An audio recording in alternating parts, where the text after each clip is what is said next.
मुखादमृतद्रवसंयुतं पिबत भागवतं रसमालयं मुहुरहो रसिका भुवि भावुकाः। इस प्रकार से मंगलाचरण किया और कहा, प्रथम श्लोक में मंगलाचरण करके भगवान का ध्यान किया गया है, दूसरे श्लोक में ग्रंथ का परिचय किया गया है, तीसरे श्लोक में भागवत के स्वरूप को समझाया गया है और कहा श्रीमद् भागवत में परम धर्म का निरूपण किया गया है। वो परम धर्म जो संसार के सारे धर्मों से ऊंचा है। माता पिता की सेवा करना धर्म है, गौ माता की सेवा करना धर्म है, दीन दुखियों की सेवा करना धर्म है, लेकिन इन सब से भी ऊंचा है परम धर्म। वो परम धर्म क्या है? मानव शरीर में आकर के उस परब्रह्म परमेश्वर परमात्मा को प्राप्त कर लेना, यही परम धर्म बताया गया। तो कहा श्रीमद् भागवत में परम धर्म का निरूपण किया गया है। श्रीमद् भागवत वेद रूपी कल्प वृक्ष का रसमय फल है और उसी रस का रसास्वादन सूत जी महाराज नैमिषारण्य की पावन भूमि में 88,000 शौनकादि ऋषियों को करा रहे हैं। भगवान कृष्ण की कथा को सुना रहे हैं। इसके बाद में शौनक जी महाराज ने 6 प्रश्न किए हैं और उन 6 प्रश्नों के उत्तर में ही संपूर्ण भागवत को सूत जी महाराज ने सुनाया है। उसके बाद में भगवान के 24 अवतार हैं, उनके विषय में बताया और सुखदेव जी महाराज कहा कि सुखदेव जी महाराज भागवत के मुख्य वक्ता हैं।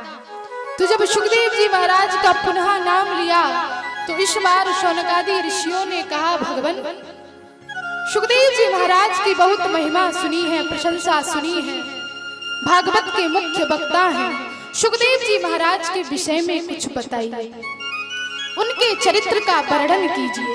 तब कहा, यम प्रव्रजन्तमनुपेतमपेत कृत्यम द्वैपायनो विरह कातरया जुहाव पुत्रेति तन्मयतया तरवोऽभिनेदुस् तं सर्वभूतहृदयं मुनिमानतोऽस्मि यस्यानुभावमखिल श्रुतिसारमेकम् अध्यात्मदीपमतितितीरशतां तमोन्धम् संसारिणां करुणयाः पुराणगुह्यं तं व्याससूनुमुपयामि गुरुं मुनीनां, तं व्याससूनुमुपयामि गुरुं मुनीनां।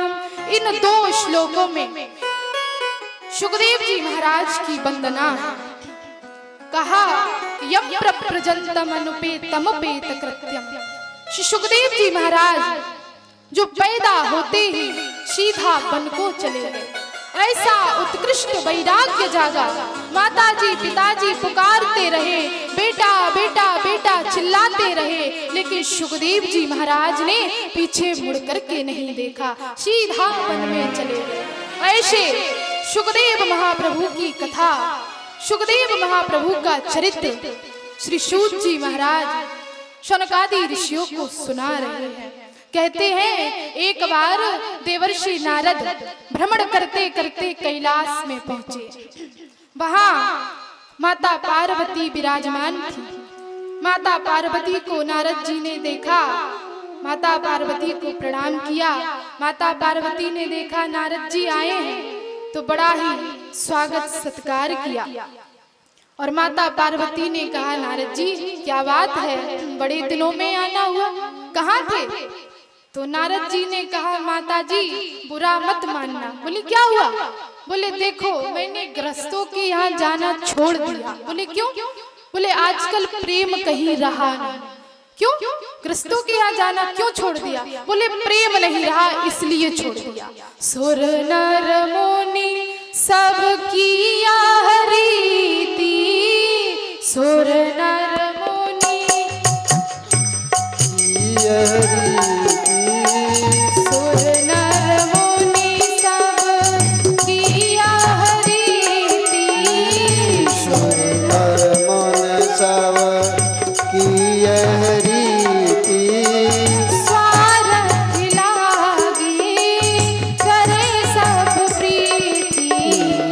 सारथ लागे कर सब प्रीति। नारद जी कहते हैं माता जी कहीं प्रेम नहीं रहा।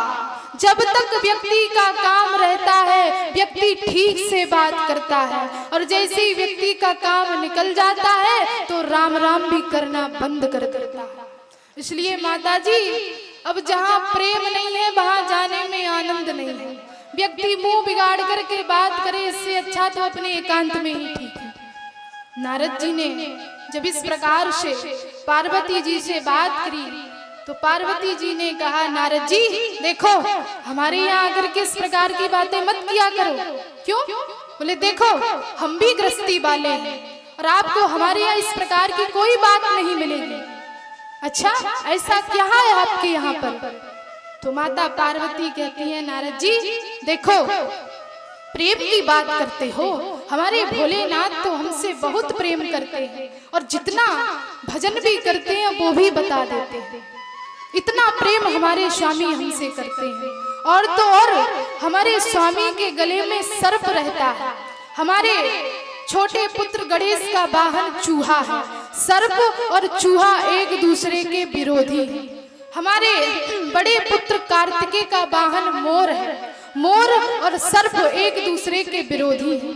माता पार्वती कहती हैं हमारा वाहन शेर है और भोलेनाथ का वाहन बैल है। शेर और बैल एक दूसरे के विरोधी हैं। फिर भी नारद जी देखो वही मनुष्यता का भाव भुला करके सब मेरे परिवार में कितने प्रेम से रह रहे हैं। सर्प भी है, चूहा भी है, मोर भी है, बैल भी है, शेर भी है, और आप कहते हो प्रेम नहीं रहा, प्रेम नहीं रहा। नारद जी हमारे यहाँ आकर के आप इस प्रकार की बातें ना किया करो, हम भी गृहस्थी वाले हैं, आपको हमारे यहाँ ऐसा कुछ नहीं मिलेगा। नारद जी ने कहा ओहो माता जी अपने परिवार की बहुत तारीफ कर रही है, अब मैंने भी आज खटपट ना करा दी तो मेरा नाम भी नारद नहीं है, इसलिए आज कुछ ना कुछ तो गड़बड़ करानी पड़ेगी। नारद जी ने माता पार्वती से कहा देवी आपके स्वामी आपसे बहुत प्रेम करते हैं? बोले हाँ बहुत प्रेम करते हैं। अच्छा जितना भजन करते हैं वो भी बता देते हैं? बिल्कुल जितना भजन करते हैं वो भी बता देते हैं। अच्छा तो फिर आपसे कुछ नहीं छिपा? बोली नहीं नहीं मुझसे कुछ नहीं छिपा है।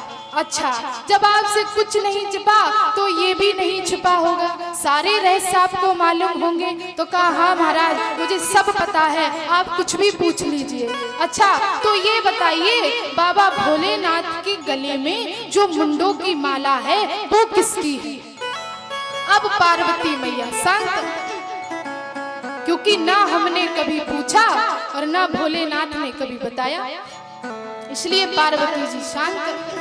बस यही नारद जी ने छेड़ दिया, यही पिन लगा दिया। अच्छा इसका मतलब आपको ये बात पता नहीं, इसका मतलब ये नहीं बताया तो ऐसी जाने कितनी बातें होंगी जो भगवान शंकर ने आपसे छिपाई होंगी। बस यही पार्वती मैया का मूड खराब हो गया, यही खराब हो गया। अब तो मन में सोचने लगी, हम तो सोचते थे हमारे स्वामी हमसे बहुत प्रेम करते हैं, लेकिन आज पता चला ये तो हमसे बिल्कुल भी प्रेम नहीं करते। नारद जी ने देखा माता जी का मुखमंडल उदास है, क्रोध में भरा हुआ है। नारद जी ने सोचा अब यहाँ ज्यादा देर ठहरना ठीक नहीं है, इसलिए यहाँ से अब चलना चाहिए। नारद जी ने माता जी को प्रणाम किया और वहां से चल दिए। अब माता पार्वती प्रतीक्षा कर रही हैं कब आए तब मैं उनसे पूछूं। अब जिस मार्ग से नारद जी जा रहे थे उसी मार्ग से बाबा भोलेनाथ आ रहे थे। अब शंकर जी ने देखा कि नारद जी बड़ी हड़बड़ी में आ रहे हैं, बड़ी जल्दी जल्दी में है, क्या बात है? तो फिर दोनों का एक स्थान पर मिलन हुआ तो देखा नारद जी ने बाबा भोलेनाथ आए हैं तो दौड़ करके साष्टांग प्रणाम किया। नारद जी से पूछा शंकर जी ने कहाँ से आगमन हो रहा है? बस प्रभु कैलाश से ही आ रहा हूँ, माता जी के साथ में बहुत देर सत्संग होता रहा, लेकिन आप जाइए आपको माता जी याद कर रही हैं।